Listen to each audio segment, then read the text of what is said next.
Well, I know we've talked in the past, and I was actually on your podcast before. And if I'm not mistaken, you and I have fairly similar backgrounds. Where which not a lot of people know about me is I actually started in the strength and conditioning side of things. And so I want you to give me a little bit of breakdown, I guess, on who you are and who you serve, and then we can dive into the strength and conditioning side. Yeah, I'm Coach Nate Cavicchi. I run a business very similar to Jordan's. Obviously, Jordan's very niched down to his D&D and tabletop gamers. But yes, I mean, I've been working with. To your point, I started out studying exercise physiology in college, and double minor in nutrition and psychology, and in that time. Involved in athletics my whole life. So my dad was a basketball coach. Well, I should say a multi sport coach. So that was the rule in my house. Like you had to do extracurriculars, but it was pretty much known like you're doing a sport all three seasons. So that was just my upbringing, just always active, always athletic. So I chose to pursue exercise physiology, actually originally with the intent of doing physical therapy. And my first summer after college, I got a job as a PT aide and just kind of like your standard outpatient physical therapy clinic. And that was kind of when I realized like I'm still really interested in the space, but I don't think physical therapy is the route for me. It's a little too slow moving for me. A lot And of at that elderly. time, yeah, exactly. And just injuries, things that obviously are super necessary. But for me, I was like I said, an athlete and fast paced, go, go, go. So in that same time, I was spending a lot of time in and around the gym at school, the athletic strength and conditioning facility. So as things progressed, my first, I guess you could say, training gig was intern strength coach. That was my unpaid internship, my junior and senior year of college. Right after college, I got a job at actually two jobs. I was working in both an athletic strength, private athletic strength and conditioning facility that was servicing all the athletes from middle school, high school, college, collegiate athletes, all the way up to some professional players. And they also service general fitness. And on the flip side, I was also working at a place called Fitness Together, which is just a straight up one-on-one training studio where it's one client, one trainer, you're in a private room. So I was getting a hybrid working with everyone. Sure. So that was back in Massachusetts. From there, I got sick of the winter and I made the jump to California. And that was the big transition for me where I went from being like the head trainer to developing my own business. So in that time, it was a mix, kind of what I was doing. Standard general fitness, but also working with a lot of youth athletes along the way. And in that time, I still love training youth athletes, but in that time, a lot of the athletes I started training their parents. Sure. And those turned out to be some of my best and my favorite clients. And it's just as I've gotten older into my 30s, as much as I love athletics and sports, I just kind of felt a calling to go more into general fitness. When you look at the chronic disease metrics in this country, it's obvious that something isn't working. And I've just kind of felt more of a calling. I've felt it's more important to just work with the general population and get people more healthy. So that's kind of where I'm at now. In short, I help busy parents and working professionals to just maximize their body composition, feel better in their own skin, and give them realistic ways to reach their fitness goals. So no strict diets necessary over here. I work within the frameworks of your lifestyle to get you to your goals. Sure. That was a very long-winded way of Introducing yourself. No, it gave us yeah. it kind of gave us a good roadmap of what you do. And actually, our initial paths, our starting points are a lot more similar than I thought, because I also kick-started this route through physical therapy. Like in high school, I thought I was going to go down the physical therapy route. And then first 3 years of college, that's the route I was going.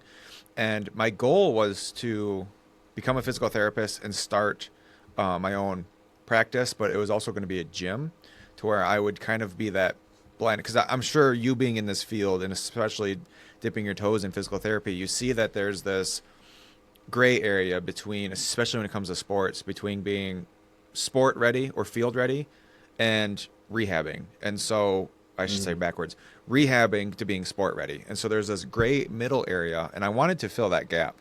And I kind of found that through strength and conditioning, to where we do more like prehab versus rehab, and and then post rehab, right, where we focus on doing some more corrective exercises, strengthening, stuff like that, to get them closer to 100% if they can get to that.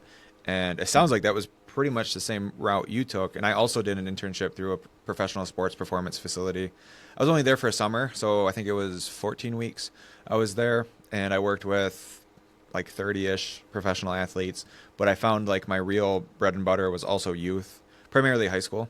But I worked with like from 7-year-old to NFL, NHL, and the Olympics, and the subsection of that were people who were paralyzed, either from like the neck down or waist down. And so there was a whole lot that I got to experience there, and I found out a lot of what I didn't like and a lot of what I liked. And then the pandemic really shifted gears to online. And so it sounds like our paths are parallel in very similar ways. Yeah, sounds pretty similar. Yeah, to your point, I work for the professional athletes. That's always fun. But Like a glorified I really enjoyed. I felt like, as working with professionals, that's right. You're just like pretty much saying good set, good job. Yeah, it's cool. It's cool as hell to, like, I mean, you can throw anything at them, right? Like you, like anything you want. Like, let's do this today, and they're gonna do it better than you can demonstrate. So. Yeah. It's more you're writing the programs and then guiding them through it. But at the same time, I've also, like, there are people at that level who can be kind of lazy when it comes to strength conditioning, and that's why they hire a coach, because they wouldn't do it on their own. Yeah. But to your point, I really enjoyed working with middle school, high school, because you really see the progress. I mean, I've worked with kids when they started at like 14, 15, and then you see them come back as college kids, and it's like, God damn, you're a grown ass man now, or a grown ass woman. So that's really fun. And you definitely see the progression a little bit more, because like you said, with a pro athlete, you can throw anything at them, and they're going to do it almost better than you can demonstrate it. So Yeah. I want to talk about that transition from training, student athletes or athletes, to transitioning to their parents, because it sounds like now you focus more on adults than you do student athletes. And so let's dive into that a little bit more, and then I want to kind of follow up on that. Yeah, let's do it. Cool. So I guess you said that you started training like the athletes, and then you found out that maybe their parents either want to kind of rekindle that or reignite that athletic spirit that they maybe originally had, or maybe they just, they're that typical Gen Pop person where they're in their mid-30s, early 40s, life has slowed down significantly. They've expanded in the waist quite a bit, and they want to kind of jumpstart some things. So I guess my question for you is, how did you make that transition, and what practices / philosophies stayed, and what changed from going from specifically athletes to athletic parents, or even just Gen Pop? That's a good question. I mean, I guess you could say, like, my biggest thing that I've carried over is I'm huge on strength training. I think it's the most important thing you can do for longevity, for sports performance, anything really. So that's been my biggest takeaway in, I guess you could say, adaptation to training, just Gen Pop, is I still, like, the meat of your program, you're going to focus on getting stronger, because when you're stronger, you're going to do everything better, everything easier, and it's going to help from body composition to weight loss to everything. And I'm also big on getting people to understand, like, strength is a skill. You need to practice it. And so I'm huge on not varying a program week in and week out. Like, no, like, we're going to repeat the same movements for 4 to 6 weeks, and you're going to get stronger, and you're going to build skill with that. Yeah. So that's the biggest thing there. I'd say the biggest challenge difference from training youth athletes to Gen Pop, especially when you're training Gen Pop for body aesthetics and wanting to lose weight, which I'm huge on preaching. Like, that's not the most important thing. The most important thing is just sticking with it, because even if you're not losing weight, if you're implementing exercise into your lifestyle, you're going to get healthier. Sure. But when you're training a youth athlete for performance and whatnot versus training Gen Pop for body aesthetics, like, obviously nutrition is the huge key factor, because for the most part, a high school athlete is going to eat whatever the hell they want. They're not going to gain weight from it. They got their pristine little digestive systems. They're going to be able to keep things going, right? And as we get older, you really got to focus on nutrition. So like that's been the biggest challenge and change is, I mean, like I said, I did a minor in nutritional science, and a minor in psychology, and you really need the two, because you can know all the nutritional science in the world, but if you can't get to the psychology of how to keep someone or understand how to change someone's habits and adhere to a certain program, it doesn't really matter. So that's been the biggest transition, is learning to identify and understand individual differences, and coach people in a way that works for them, because everything in nutrition the answer is almost always it depends, right?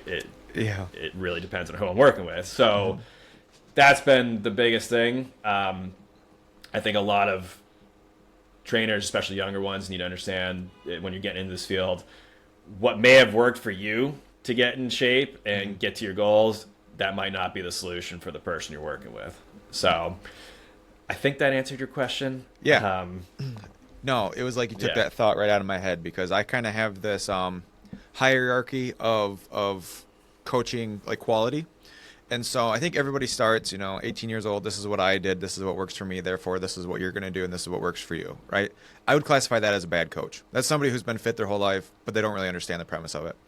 Then you have, you transition to a good coach, and this is somebody who maybe did more of like an actual, what do I want to say, like a formal education. They got a bachelor's degree in exercise science. They say, this is what we're going to do because based on your goals, this is what the science suggests, right? And this is pretty much, my way or the highway, because this is what research shows, right? And so they now have the knowledge to kind of personalize it based on their goals, but not so much based on them as an individual, if that makes sense. And so that's a good coach, and that's somebody who says, well, I know you don't like crunches, but we do these because it really activates the upper abs, blah, blah, blah, et cetera, et cetera. And then going from a good to a great coach is somebody who actually understands that the person on an individual level and understands the psychology behind change and behavior. And they say, okay, yes, I understand that you might not like this program that we've created. And although the changes you might want may make the program, quote unquote, less optimal, I'm willing to make that compromise because I would rather have you do a program that's 90% than do 0% of a perfect program, right? And so I am very much in the I know we talked about D&D before this, but I very much am in the camp of the rule of cool. I'm like, cool, let's try and see what happens. You can certainly try type of situation. And so I do that with coaching, where if somebody doesn't like an exercise that I have in or anything that we do, even though it's a collaborative effort where we work together, if they don't like it, I'm changing it. I'm like, I would rather have you do something that might not be quote unquote optimal, or if somebody, because some people are very like routine based, and so they would like doing the same exercises for like 3-4 months. And I'm like, if you're onto it and you're still seeing progress, I'm not changing it, because I'm not changing it just for the sake of variety. And so I'm like, look, I'm willing to, I don't say this to them. I'm like, look, whatever works best, you're the master of your own domain. Let's make some changes. And, or let's not make some changes. Let's figure out what fits best for you. And kind of breaking that perfectionist mindset. And that was kind of a long way of me saying I agree with what you said. Fair enough. Yeah, I mean, it's I think it was Eric Cressy who said it, but someone at some point, one of my mentors from afar that I've never actually met, but I've been following their content for a very long time, put it perfectly. It was like, you can write the perfect program. It doesn't fucking matter if you can't get someone to adhere to it. Yeah. And to your point, you got to meet people in the middle sometimes. So, or get an understanding of why someone doesn't like something. So if someone's not into a deadlift, like, let's figure out why. Why don't you like deadlifts? Because obviously it's one of the most effective lifts you can possibly do. Yeah. Probably 9 times out of 10, if someone doesn't like it, it's because A, they don't really know how to do it. B, it scares the shit out of them. Or C, they got hurt doing it at some point and they said, fuck that. So then you can work through those weeds. And on the flip side, I tell all my clients, like, I hate, and I think the burpees are the dumbest exercise on God's green earth. I won't Yeah. do them. If a coach writes them in my program, like I'm gonna skip them. Hmm. But I had a client once who was like, I like them, so I'd like to do them. It's like, all right, dude, like we can do them. Like you're out of your fucking mind. Can we swear here? I don't even know. Yeah, you're good.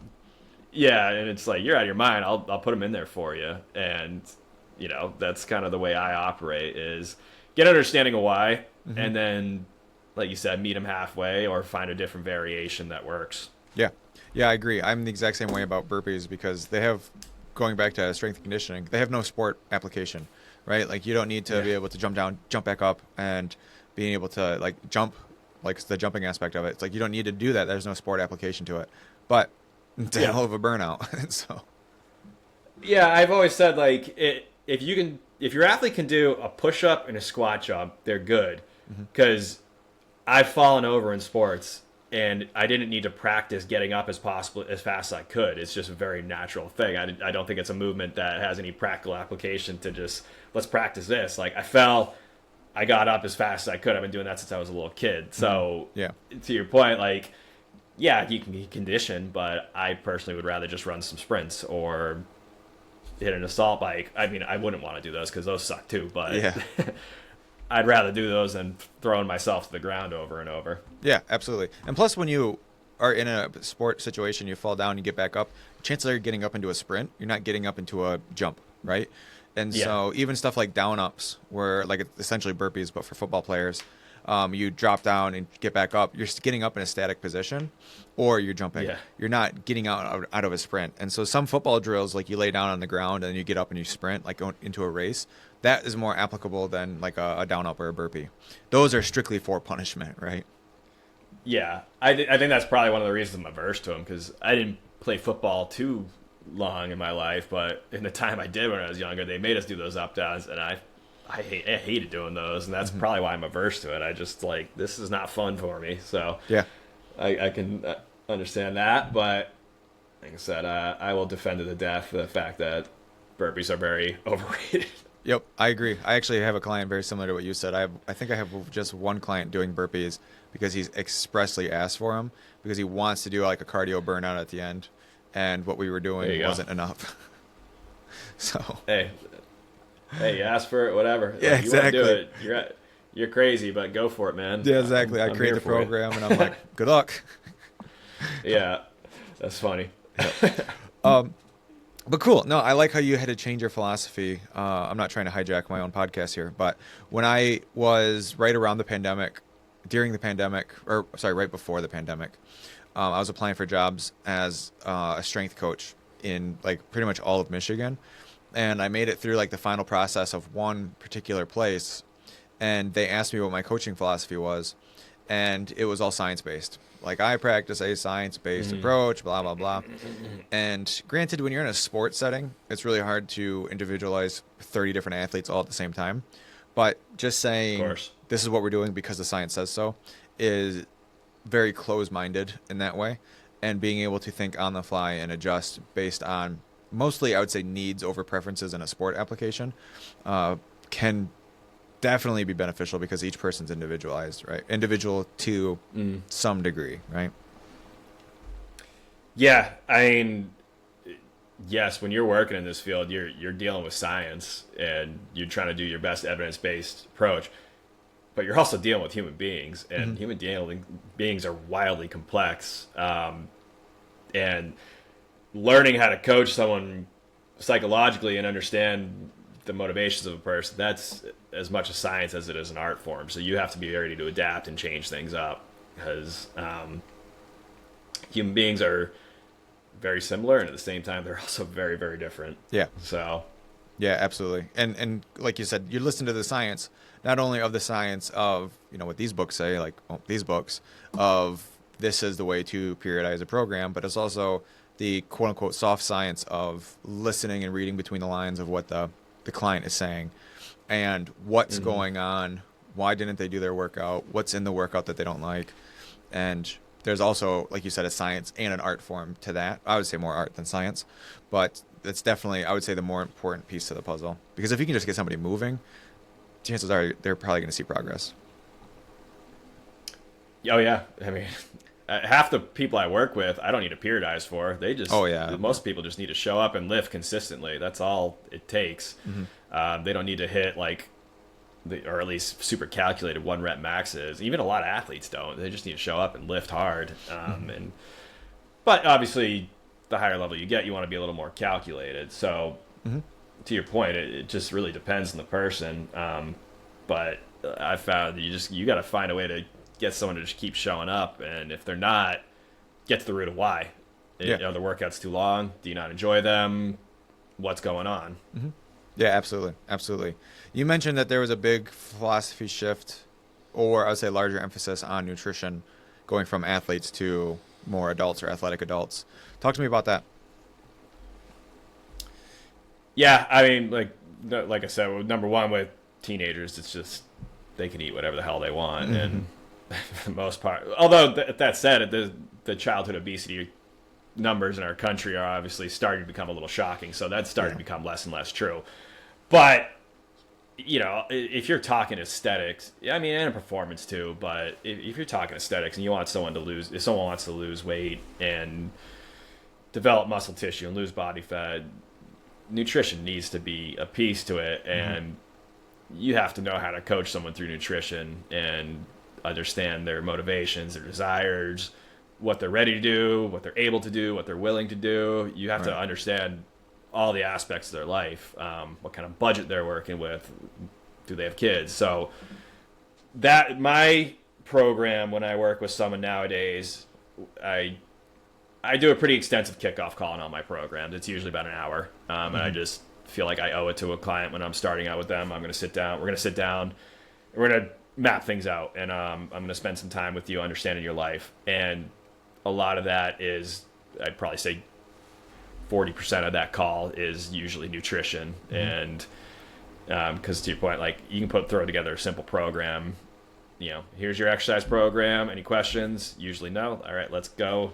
Let's talk nutrition. And then that's going to take a while. So when I work with someone, I do, I think we've talked about your PN precision nutrition coach, right? Mm-hmm. Yeah, I got my books right. I So I'm also a PN level 1 coach. So I start out with someone, they do a full on, the triage form, give me a breakdown of their lifestyle. I make them do a 3-day food log just to understand how they eat. And then we dive into that and figure out there's going to be a lot of opportunities, obviously, and they are going to vary in simplicity and complexity, and start with the most simple habit. What can we do? What's the easiest thing we can do that you feel like you can do well, and you can do it consistently for, at least 3 to 4 weeks? And I think you probably saw the quote within Precision Nutrition's framework, complexity dilutes success, simplicity ensures it. So that's my philosophy. Figure out what's the easiest thing you could possibly do to improve someone's health, and then build off it and keep going from there. And then use objective or outcome-based decision makings. Decisions just a couple weeks go by, the progress isn't quite what we want. So what can we do different? How can we adjust? There's no failure. There's only feedback in this. How can we adjust and go forward? Yeah. The no failure, only feedback is like one of my catchphrases. And so I also don't use the terms trial and error. I say trial and adaptation. And so just really making those tweaks and changes. And so you do the kickoff or the onboarding with the client. I call that call the session 0.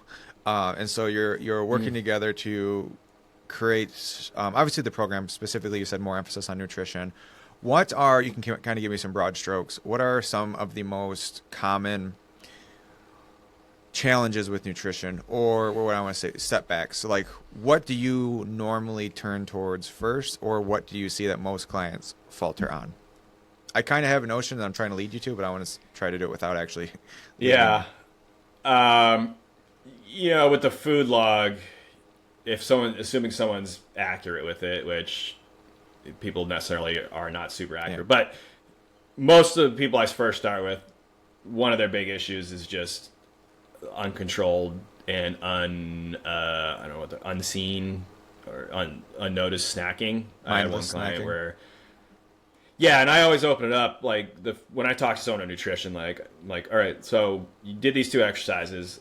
The best way to start this conversation is to have you be intro and retrospective.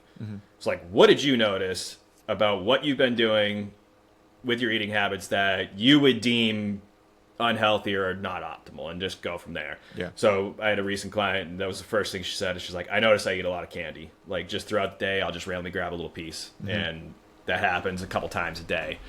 And that, to her point, that was also the first thing I noticed. So I'm glad we're in agreement here. So how can we adjust and figure something out to, like you said, adapt and change that? So I don't necessarily want to take anything away completely, but what can we add in and supplement to offset that in some way? So, uncontrolled snacking, one, generally not enough protein. It's pretty standard one. And then usually, honestly, as simple as it is, not enough water. Sure. A lot of people want that oral fixation, but they turn to snacking instead of water. Yeah.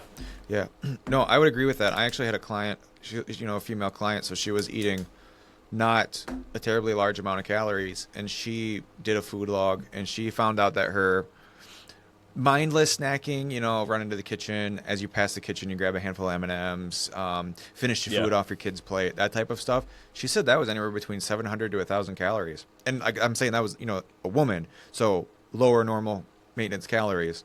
And so that could quite literally be the difference between weight loss and weight gain. Most of my population, it'd probably be the difference between weight loss and maintenance, unless they're eating more, unless you're mindlessly eating a bag of Doritos, which 100% I do. I have done before. It happened. Yeah, it happened. Yeah, we've all done it. Yeah, absolutely. And I've seen that a lot with, I think the mindless eating and the low protein. I think they correlate. And so, if you have a high carb, low protein breakfast, maybe a small lunch, and then you have a big dinner, that doesn't really leave you full enough, and then you kind of snack throughout the night. I've seen that fairly consistently, and it sounds like a lot of what you're noticing. Yeah, it's certainly some of the more common things that you'll notice, and obviously everyone's a little bit different. You never know. And then understanding that people are like, there's lots of different ways to do it. Like, dude, I just spent 2 weeks in Italy, and there are not many overweight people there, and they eat carbs all the time. Yeah. But they eat differently. They wake up, they might have a croissant for breakfast, maybe. It's a very, very, very light breakfast. And then on top of that, they're walking everywhere. They're walking upstairs, the European lifestyle. Usually a very light lunch, and the lunches were, caprese salads, like mozzarella with tomato and basil and a little bit of balsamic vinegar. And then, dinner we went ham. You're just crushing pasta, you're crushing pizza. And it's a perfect example of carbohydrates don't make people overweight, because if you look at it, Italy, their obesity rate's far lower than ours, and you see it there. A lot of them are very thin and not overweight.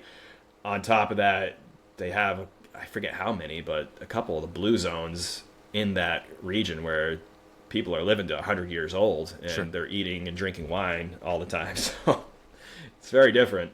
Yeah.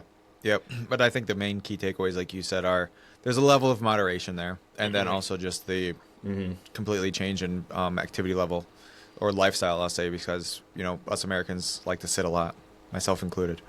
And so... Yeah, we drive a lot, too. Yeah. Yeah, we're all over I went to the Amalfi Coast and stayed in the town of Amalfi. It's one of the most fascinating places I've ever been, because it's not even hills. They're just these giant mountains with cliff sides that are just falling into the ocean. They've just somehow built towns into these cliffs. Oh, nice. And an example is from the town square right by the water to the bed and breakfast I was staying at, if you didn't take the elevator halfway up, it was about 470 steps to the top. Oh, jeez. And we did a boat tour, and I was asking, there was a young guy probably around my age. He grew up in that area, and we were asking him, what do you, how does it work? What do your grandparents do when you get older, to get groceries? And he was like, they just do it, man. They just walk up these stairs. They're just used to it. At 90 years old, they're just walking up all these stairs to get to it. And I was like, it correlates, man. Yeah. There's a lot of science, at least in my head there is, of not allowing your body to slow down, and kind of really Mm-hmm. delaying the aging process because they originally said that strength starts dipping at 30. Now studies show that it's 40, maybe even 50. And think about what happens when you're 30. Chances are you're starting your career job, getting married, buying a Mm-hmm. house, having kids. You're starting to slow down, right? Other things are taking a priority than high school sports. And so exercise becomes a lot less of a priority for you. You start to slow down. You're much less active, therefore muscle atrophy. And that's why people say testosterone and strength tend to dip versus people who are staying active for longer.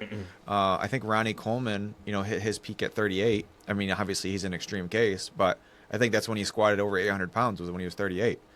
And so, I mean, it's kind of, you can really delay the aging process by just not stopping. And Yeah. obviously age will catch up to you, but like you said, if you're 90 years old and you've traversed those stairs your entire life, chances are you're Do going to your keep thing, traversing man. them, just maybe a little bit slower. Yeah.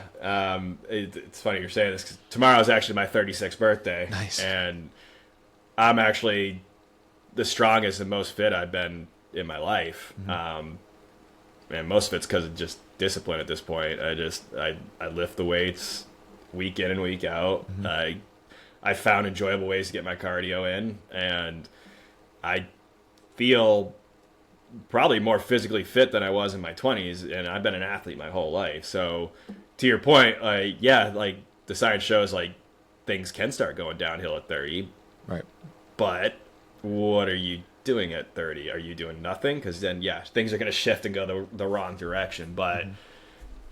I mean, you look at some of the best athletes in the world right now too. Like LeBron James is 39 years old, and he's still just an absolute beast. So, Yeah. Yeah. it, Tom Brady, I think he retired at like what? Well, the most recent time he retired, he was like what, 43 or something like that. yeah, yeah. So again, to your point, it's what are you doing in your everyday life to help offset the aging process? Because yeah, like Father Time's going to get us all at some point, but Mm-hmm.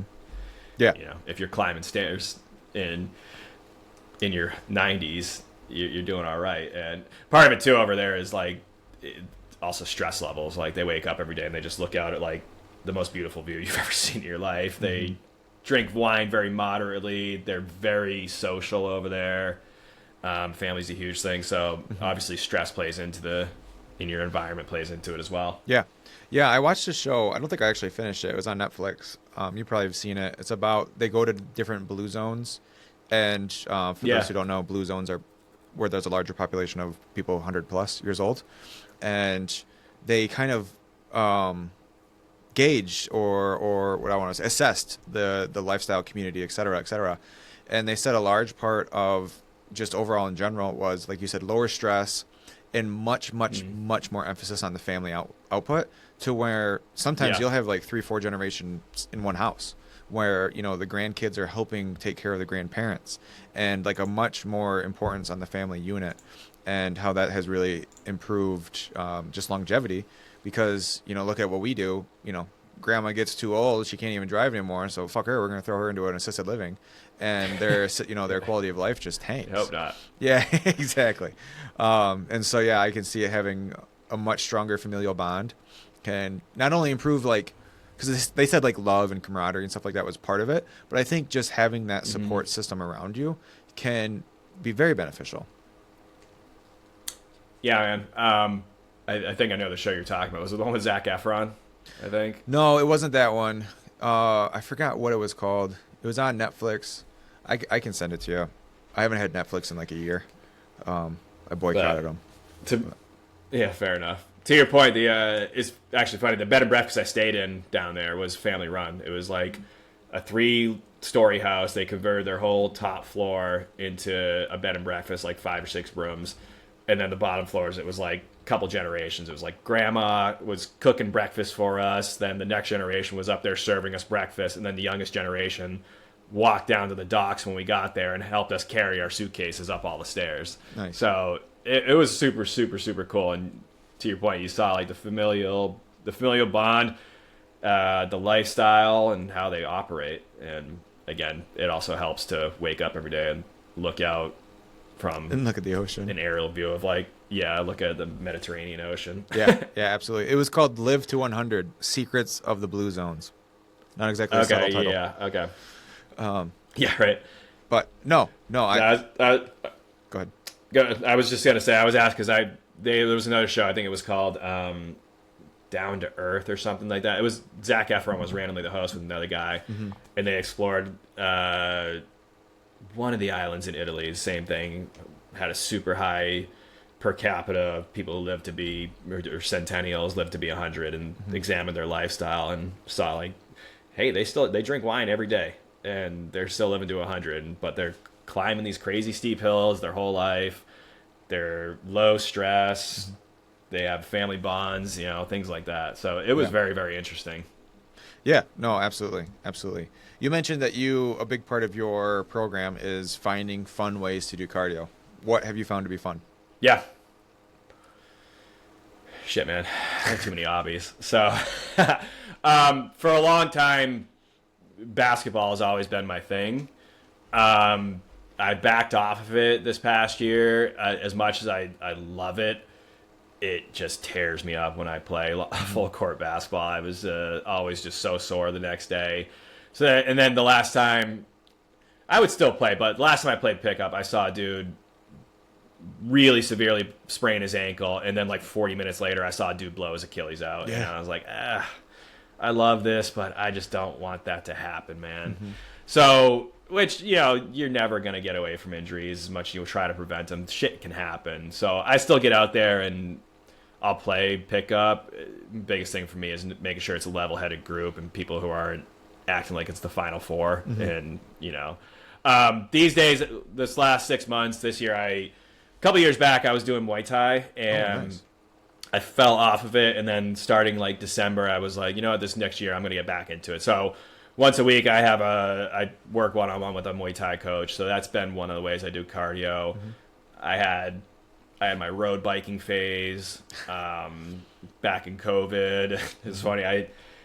You make fun of the cyclists, not in a malicious way, but the outfits and everything. And I started cycling during COVID because there was nothing else to do in California. Everything was closed. So me and my buddies got into it, and it started out me in gym clothes, just doing cycling. And then all of a sudden, like 6 months later, I have clip-in shoes. I'm wearing a full spandex suit and The aerodynamic helmet. just cruising up and down exactly, head down. Yep. So I did that. I go through phases of running. I actually hate long distance running, but I'm also a big proponent of like do shit that makes you uncomfortable. Yeah. So I always tell you like I have no desire to do like a half or a full marathon, but in the event that someone wants to do like a fun run 5K, I want to be able to at least like jog for 30 minutes and be able to complete that. And then beyond that, I wouldn't consider myself like an avid hiker, but I love to get out in the outdoors. I grew up doing that up in, the mountains of New Hampshire. So occasionally doing that. And then I have my dog, and my dog is very high energy. So I have to get him out every day and walk for a pretty extensive amount of time. Sure. No, those all sound like fun. Well, for the most part, activities. Do you know who Chris Williamson is from Modern Wisdom, his podcast?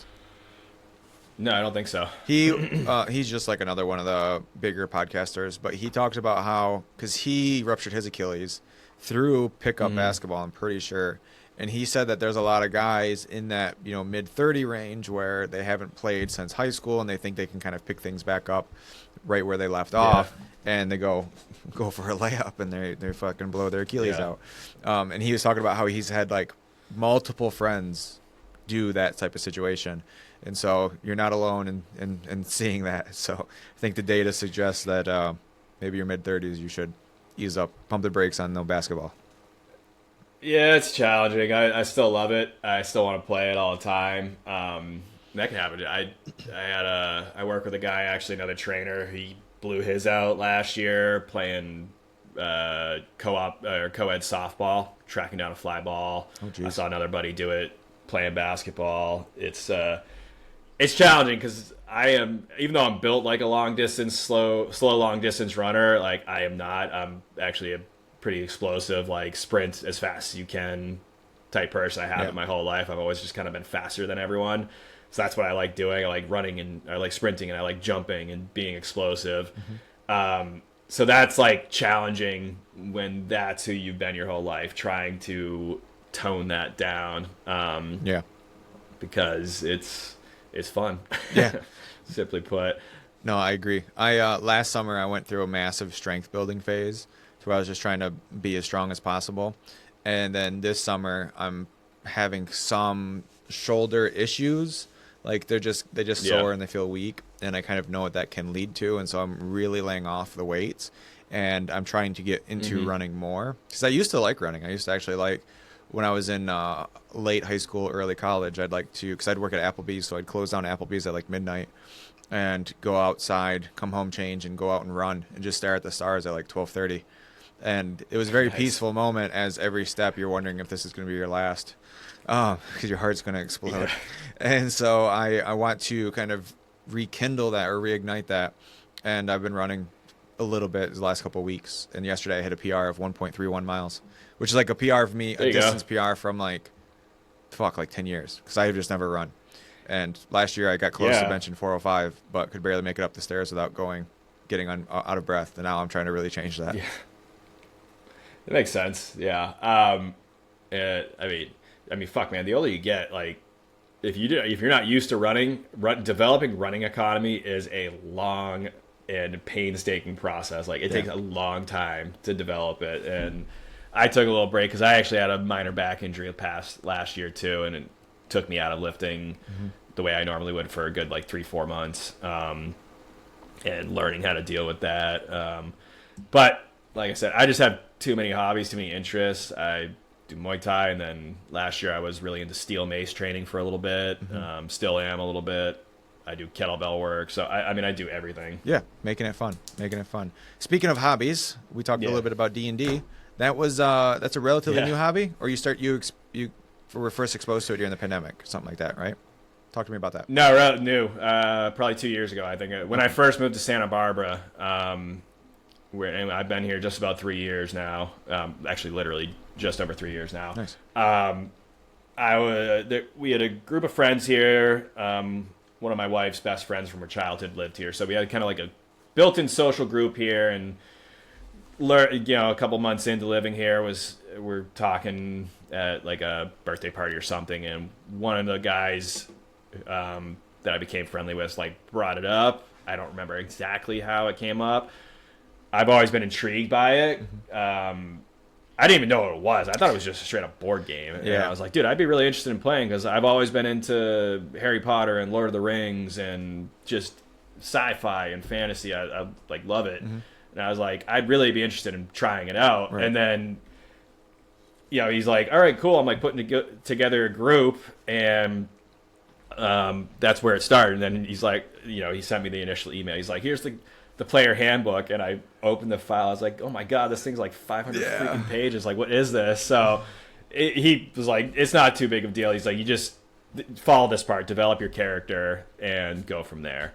And that's where it started. And like, it's become like my best friends since I've been living here. My best group of friends here is like, we've been doing 2 campaigns, one of which has been going almost 3 years now, maybe a little less than that. Nice. Which is when I was talking to you earlier with my fighter. Another campaign that I have, a Earth Genasi Warlock. And then the same group of friends, like back in March, we did a Dungeons and Dragons retreat. We rented like a really nice house in like wine country and just went out for a weekend and just played some different campaigns. Hell yeah. And that one that was cool. We did a pirate campaign, so I made like a swashbuckler rogue. That was a Air Genasi. And then I made just like this Leonin. Is it Leonin or Lionin? I don't remember how to say it, but I made a barbarian out of him. And what's cool actually is I pay for like the premium chat GPT. Yeah, 4.0. And I like the image creator it's crazy. Like, I made all these images of like my characters and brought them to life, and it's pretty wild. You put the description in like 30 seconds, it just throws this thing out. But it's a new hobby. It's going to continue because I really, really enjoy it. I like the aspect of like, you show up, and you develop inside jokes with things. You get more comfortable role playing and having fun with it. And then, we play for 3-4 hours and you barely look at your phones. Yeah. You're very into it. So Yeah. Plus, you really gives you a chance to really flex that creative muscle. yeah, absolutely. Cool. And create different characters, come up with backstories. Yeah, and not even just But that, like I but said, I'm like, very combat heavy. right. But not even just that, but like the creativity of role playing. How would my character respond? Yeah. What can I do to solve this puzzle? The camaraderie of the group, but there's also just a lot of creativity within the session, and just even like learning how to actually use your character, your class. Sometimes you have to find creative ways to do what you want, and so yeah. So speaking of character, if you had to create a character sheet for yourself, what would you be? What class would you be?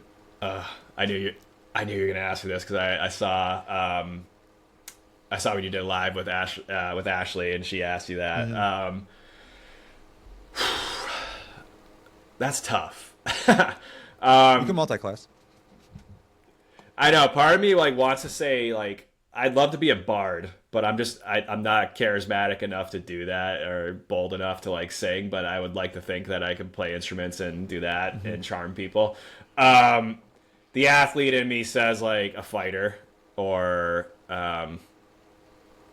maybe a paladin. I don't know if I'm as devoted enough to be a paladin. So the maybe a barbarian. But I'm also a very chill dude. It's interesting. When I almost have alter ego when it comes to I'm very chill. But when I play sports, I'm kind of a little nuts about it and competitive. At least I was when I was younger. Yeah, something a little bit. It's just a very different person. So barbarian could play into that. At the same time, I think magic's really cool. So wizard or sorcerer would be really cool as well. But I'll go fighter just because it's the athlete in me. That's where I feel like I would, if I were in that world, I would have devoted my life to just being really good with melee weapons or Sure. my first character was a very Legolas archer inspired. That's similar to me. I'm very fast and nimble, and on the basketball court I'm a very good jump shooter. So fast, nimble, good from deep. Sure. Yeah. I mean, I'm not gonna tell you what you should be, but you said bard because you like the charisma. You could be, you mentioned paladin. Paladins have spells. They can be dex based, which I think is mostly you, and then the charisma. Alternatively, ranger. Rangers have spells and they're dex based and they're fighter. They're a little bit of everything. But no, I think fighter seems like a pretty solid fit, especially since you pretty much Legolas is your first character. Yeah, that was my first one. I think, like I said, probably a lot of guys who were into Lord of the Rings did that. But you could be a dwarf too, or even an Aragorn. That type of stuff would be cool too. My Elden Ring character was very balanced. He did a good amount of magic, and he was also pretty strong with melee. Yeah, were you a prisoner build? Dex, I think it was Dex. I was a confessor. Oh, okay, nice. So they're a little tankier, right? Confessor. Yeah, confessor with a primarily faith and strength build. Okay, nice. I was I could do a lot of cooling. Yeah, I was the opposite of that. I was a prisoner, which was Dex, and I don't think it was faith, whatever another magic was. It's been a minute since I played it. I'm taking a break from it. I'm playing Zelda right now. I probably will go back to it and just do a totally different character. I want to make a very dex-based samurai style character with a katana type thing. Do the Rivers of Blood, the blood loss build. Yeah, something like that. That'd be super cool. I understand why now that I've played it and beaten it, why it is widely considered maybe the best game ever made, because I can see how you can just replay it so many times and just do different builds, and it's really, really cool. So I will probably do it again, but after almost 150 hours on it, I need a new game to take on for a little bit. So I was a huge Ocarina of Time guy growing up, so I'm doing Tears of the Kingdom right now. Nice. Yeah, they're coming out. Elden Ring's coming out with the DLC not too long from now, so that'd be maybe a good time to get back into it. There we go. Yeah, that'd be cool too. I know Star Wars is coming up with a very open world game as well. I'm big into Star Wars too. Nice. Yeah, hell yeah, man. Well, man, I appreciate you hopping on. Why don't you give everyone a rundown on how they can get a hold of you and everything like that? Yeah, I appreciate your time too. Easiest way, honestly, to find me is Instagram at Cavicchifit, Cavicchifit.